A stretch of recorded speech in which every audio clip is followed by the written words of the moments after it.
Hello everyone, कैसे हैं आप सभी। आज पी ब्लॉक का last family, last group number हम डिस्कस करेंगे and the last group is noble gases. Group 18 element are also known as noble gases. इस ग्रुप को जीरोथ ग्रुप के नाम से भी जानते हैं। हम इसको इनर्ट गैसेस भी बोल सकते हैं। Inert gases, the reason is कि ये जो गैसेस हैं ये बहुत ज़्यादा केमिकली अनरिएक्टिव होती है, रिएक्ट कम करते हैं, इसीलिए हम उनको इनर्ट गैसेस के नाम से भी जानते हैं। जनरल इलेक्ट्रॉनिक कॉन्फ़िगरेशन अगर हम देखें तो नोबल गैस NH2NP6, ये इसकी जनरल इलेक्ट्रॉनिक कॉन्फ़िगरेशन रहेगी सभी की एक्सेप्ट हीलियम। हीलियम ये कॉन्फ़िगरेशन को फॉलो नहीं करता। हीलियम अपना डुप्लेट कंप्लीट करता है विद कॉन्फ़िगरेशन 1s2। उसके अलावा neon, helium 2s2 2p6, argon में नियॉन नोबल गैस पे, और फिर 3s2 3p6। तो इस तरीके से हम नेक्स्ट स्लाइड में देखेंगे इलेक्ट्रॉनिक कॉन्फ़िगरेशन को। ऑल आर गैसेस, जितने भी मेंबर हैं इस ग्रुप के अंदर, ग्रुप 18 में, वो सारे के सारे कैसे हैं? गैसेस हैं। They are very less reactive, बहुत कम रिएक्टिव हैं, रेयरली रिएक्ट ही नहीं करते कुछ मेंबर्स तो इस फैमिली के। So they form very few compounds, तो बहुत कम कंपाउंड बनते हैं और इसी पॉइंट की वजह से हम इनको इनर्ट गैसेस भी कहते हैं। All gases occurs in atmosphere, ये सारे के सारे गैसेस जो हैं वो बहुत कम परसेंट में एटमॉस्फेयर में ही मिल जाते हैं, एक्सेप्ट रेडॉन। रेडॉन नहीं मिलता। रेडॉन कैसे मिलता है हमें? रेडियम का रेडियो एक्टिव डिके किया हमने, radium is an radio active element, उसके डिके से हमें मिला रेडॉन एंड हीलियम।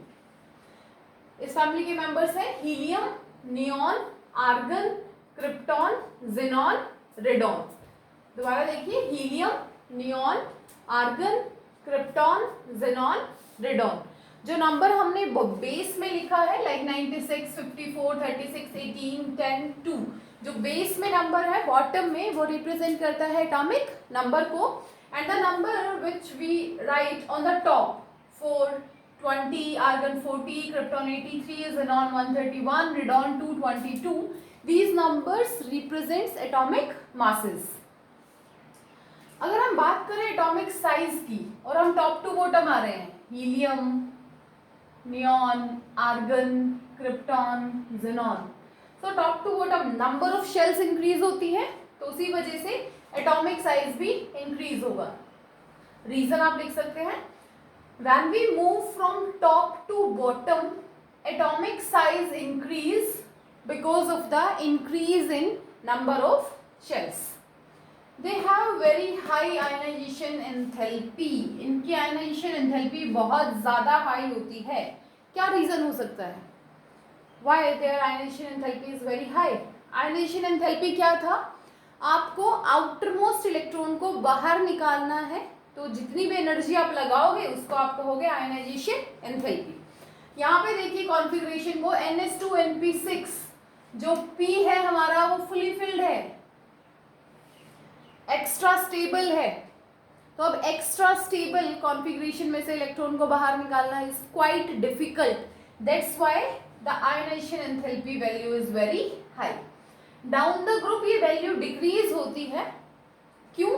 क्योंकि साइज बढ़ता है न्यूक्लियस की, आउटरमोस्ट इलेक्ट्रॉन से डिस्टेंस इंक्रीज हो जाती है, this is the only reason. Next one, they have large positive value of electron gain enthalpy. Electron gain enthalpy noble gases के केस में फर्स्ट स्टेप ही उसका क्या रहेगा? एंडोथर्मी। आपको एनर्जी देनी पड़ेगी क्योंकि ये ऑलरेडी स्टेबल कॉन्फ़िगरेशन है। पीरियोडिक टेबल में सबसे ज़्यादा स्टेबल कॉन्फ़िगरेशन हम इनर्ट गैसेस की ही देखते हैं। तो अब उसके अंदर अगर आपको एक एक्स्ट्रा इलेक्ट्रॉन ऐड करना है, so you have to supply a lot of energy. Next one, अगर हम उसकी फिजिकल प्रॉपर्टीज की बात करें तो ये सारे मोनो एटॉमिक फॉर्म में ही एग्जिस्ट करते हैं, जैसे दिख रहा है आपको वैसे ही ये एग्जिस्ट करते हैं। कलरलेस, कोई कलर नहीं होता, ऑर्डरलेस, कोई ऑर्डर नहीं है, कोई स्मेल नहीं है, टेस्टलेस, ना ही कोई टेस्ट है नोबल गैसेस का। बात करें इनकी सॉल्युबिलिटी की तो वाटर में बहुत ज़्यादा स्लाइटली सॉल्युबल होते हैं, sparingly soluble in water. This is the introduction of zeroth group. याद रखना ये नाम भी, जीरोथ ग्रुप किसको बोलते हैं? 18 ग्रुप एलिमेंट्स को, इनर्ट गैसेस या noble gases. General electronic configuration है NH2NP6। ये फुली फिल्ड होने होने की वजह से आयनाइजेशन एनर्जी सबसे ज्यादा, इलेक्ट्रॉन गेन एंथैल्पी की value positive, they are chemically unreactive, less reactive भी इसी वजह से है। नोट कीजिए, फिर आगे डिस्कस करते हैं।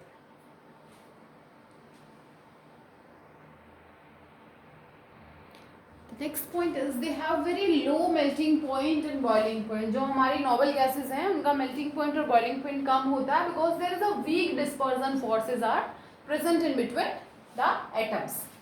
सो 1962 में एक साइंटिस्ट थे नील बार्टलेट, जो एक कंपाउंड बनाने की कोशिश कर रहे थे। उन्होंने एक कंपाउंड प्रिपेयर किया, रेड कलर का कंपाउंड था, ऑक्सीजन का प्लेटिनियम हेक्साफ्लोराइड के साथ। वो इस रिएक्शन को कर रहे थे तो उन्होंने रियलाइज किया कि जो ऑक्सीजन है उसकी आयनाइजेशन एंथैल्पी, मॉलिक्यूलर ऑक्सीजन की आयनाइजेशन एंथैल्पी जो है वो ज़ीनॉन की आयनाइजेशन एंथैल्पी के ऑलमोस्ट बराबर है। दोबारा सुनिए, 1962 में नील बार्टलेट ने एक कंपाउंड प्रिपेयर किया ऑक्सीजन का प्लेटिनियम हेक्साफ्लोराइड के साथ। ये कंपाउंड बनाने के बाद उन्होंने रियलाइज किया कि मॉलिक्यूलर ऑक्सीजन की आयनाइजेशन एंथैल्पी ज़ीनॉन के बराबर है। तो उन्होंने उसी सेम सेटअप में ऑक्सीजन की जगह ज़ीनॉन को यूज किया और नोबल गैसेस का पहला कंपाउंड वहां से डिस्कवर हुआ, ज़ीनॉन विद PtF6 नेगेटिव। एक कॉम्प्लेक्स की फॉर्म में उन्होंने ज़ीनॉन का कंपाउंड बनाया। उसके बाद ज़ीनॉन के नंबर ऑफ कंपाउंड्स बने विद हाई इलेक्ट्रोनेगेटिव एलिमेंट्स के साथ ओनली। ऐसा नहीं था कि टेबल में किसी के साथ भी कंपाउंड बन जाएंगे। हाई इलेक्ट्रोनेगेटिव एलिमेंट थे, ऑक्सीजन और फ्लोरीन ही मेनली दो ऐसे एलिमेंट्स थे जिन्होंने ज़ीनॉन के साथ कंपाउंड बनाए।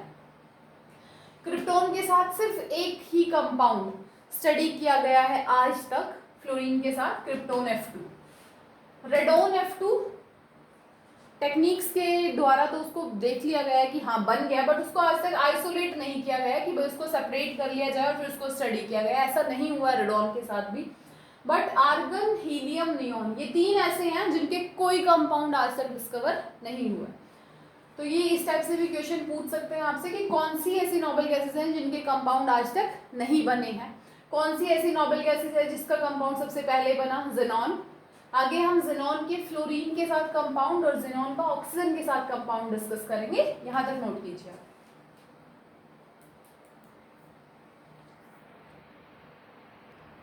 नेक्स्ट भी discuss about xenon fluorine compounds के बारे में डिस्कस करेंगे। तो तीन टाइप के कंपाउंड बनते हैं फ्लोरीन के साथ, xenon F2, xenon F4 and xenon F6।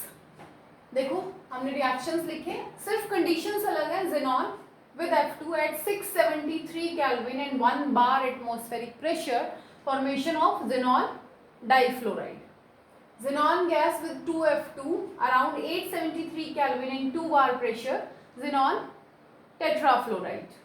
Xenon with 3F2 at 573 Kelvin, 60 to 70 bar atmospheric pressure, xenon hexafluoride is formed. Xenon hexafluoride को एक और मेथड से प्रिपेयर कर सकते हैं। ज़ीनॉन टेट्राफ्लोराइड को O2F2 से रिएक्ट करा दीजिए अराउंड 143 केल्विन पे, क्या मिल जाएगा, ज़ीनॉन हेक्साफ्लोराइड प्लस ऑक्सीजन। अगर हम बात करें इन कंपाउंड्स की, फर्स्ट, सेकेंड और थर्ड, जो फ्लोरीन के साथ कंपाउंड बने वो सारे कलरलेस क्रिस्टलाइन सॉलिड, कलरलेस है, क्रिस्टलाइन नेचर के हैं और सॉलिड हैं। ये तीनों ही कंपाउंड फ्लोरिनेटिंग एजेंट्स का काम करते हैं, मींस फ्लोरीन की सप्लाई करते हैं किसी रिएक्शन मिक्सचर में।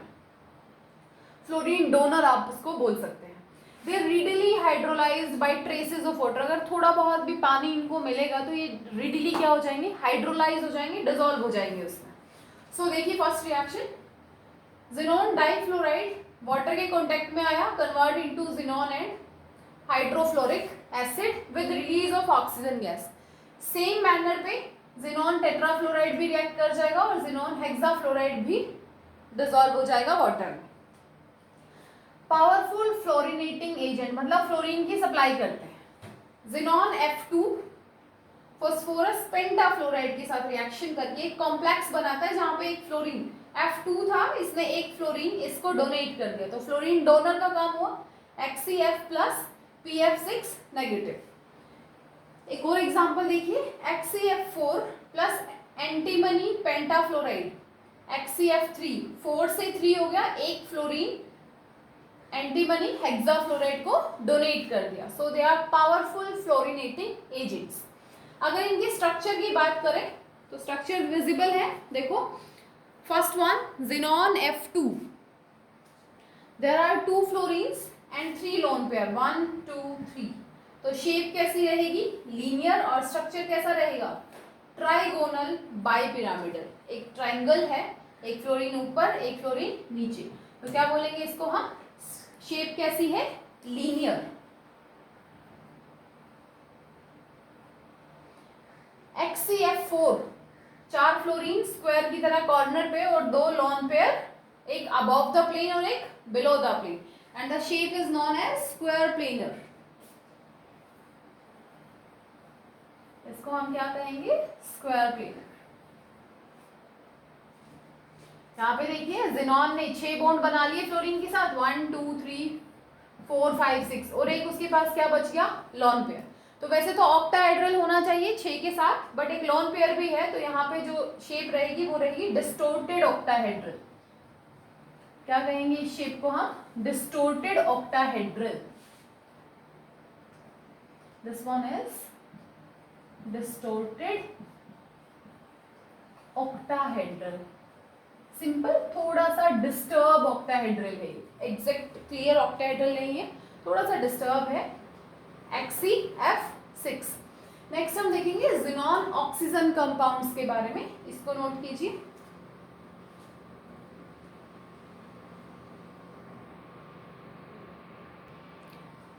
Next one is compounds of Xenon and oxygen. So अगर हम Xenon टेट्राफ्लोराइड और Xenon हेक्साफ्लोराइड की हाइड्रोलिसिस करते हैं सो हमें Xenon का ऑक्सीजन के साथ कंपाउंड मिलता है. In the first reaction we get 4 Xenon 2 HCU3 Xenon trioxide 24 HF plus O2. Xenon hexafluoride की अगर कंप्लीट हाइड्रोलिसिस करेंगे तो हमें मिलेगा XCO3. अगर हम उसकी इनकम्प्लीट या पार्शियल हाइड्रोलिसिस करते हैं, if we do the partial hydrolysis, तो हमें क्या मिलेगा? अगर हम 1 मोल लेते हैं H2O का we get XCOF4 plus 2HF. अगर हम 2 मोल्स लेते हैं तो XCO2F2 plus 4HF. we get oxyfluorides. we get oxyfluorides. Now the structure of some compounds. XCO3 Xenon 3 triple bonded oxygen, double bonded oxygen है 1 2 3. 1 is lone pair here. And XCO3 is colourless explosive solid और इसका structure कैसा है? Pyramidal structure. XCOF4 Xenon 4 fluorine वही square planar places पे, square के corners पे. 1 oxygen above the plane and the left lone pair is below the plane. XCOF4 is colourless volatile liquid and structure कैसा दिख रहा है हमें? Square pyramidal structure. यहाँ पे स्क्वायर है इस तरीके से और टॉप से जब आप इन कॉर्नर्स को अटैच करेंगे तो एक पिरामिड भी बन जाएगा. So the structure is square pyramidal structure. Next हम डिस्कस करेंगे about the uses of noble gases. Note कीजिए इसको. नेक्स्ट वन और the last part of noble gases is uses. दो तीन यूजेस हमें डिस्कस करने हैं. जैसे हीलियम, पहला काम बलून्स फिल करने के लिए यूज होता है मीटरोलॉजिकल ऑब्जर्वेशंस में. ये ऑब्जर्वेशंस किससे रिलेटेड हैं? हमारे वेदर और हमारे क्लाइमेट से रिलेटेड जो ऑब्जर्वेशन है वहाँ हम हीलियम को यूज करते हैं. Helium is used in gas cooled nuclear reactors. वो न्यूक्लियर रिएक्टर्स जहाँ पे हमें गैस की हेल्प से कूलिंग करनी होती है और हम उसको एज ए क्रायोजेनिक एजेंट भी यूज करते हैं. क्रायोजेनिक एजेंट क्या होता है? जो लो टेम्परेचर्स पे रिएक्शन को प्रोसीड करा सकते हैं. As a diluent for oxygen, oxygen को डिजोल्व करता है. ऑक्सीजन के साथ नॉट डिजोल्व नहीं करता, ऑक्सीजन के साथ डिजोल्व होके डाइविंग एपरेटस में हम उसको यूज करते हैं. क्यों? क्योंकि हीलियम की ब्लड के अंदर सॉल्युबिलिटी बहुत कम होती है. इस वजह से हम नाइट्रोजन की बजाय हीलियम को यूज करते हैं अब मॉडर्न डाइविंग एपरेटस में. नियॉन डिस्चार्ज ट्यूब में यूज होता है. फ्लोरेसेंट बल्ब्स में हम उसको यूज करते हैं. आर्गन इनर्ट एटमॉस्फेयर प्रोवाइड करता है. एयर सेंसिटिव सब्सटेंसेस को हैंडल करने में भी हेल्प करता है. Xenon और क्रिप्टन का ऐसा पर्टिकुलर कोई यूज नहीं है. सिंपली अगर हम बोलें तो ये लाइट बल्ब्स में यूज होते हैं. This is all about P block elements. हमने पांचों छः की छः फैमिली इसमें डिस्कस की, group 13, group 14, group 15, group 16, group 17 and group 18। सो कोई डाउट है तो पूछिए। From my side P block is complete.